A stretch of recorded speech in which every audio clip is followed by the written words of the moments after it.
Dr. Evan Chait here, doctor of acupuncture and physical therapist. Hey, listen, if I told you there was one hormone inside your body that can make you lose up to 10 to 30 pounds in 1 month, what would you say?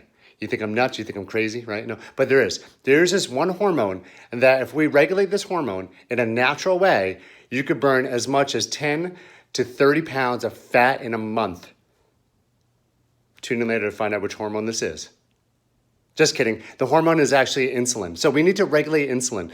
The moment we regulate insulin, we start actually utilizing our fat stores as a fuel source. That's why most people don't lose weight, is because they eat too many meals throughout the day. Number one. Number two is eating too many carbohydrates. And number three, they're on this low-fat kick. So in order for us to actually decrease insulin, improve insulin sensitivity in our cells, you need to cut back the amount of meals you eat in a day, how often you eat, how much carbohydrates you eat, and most importantly, the increase your fat content. All the best. Bye.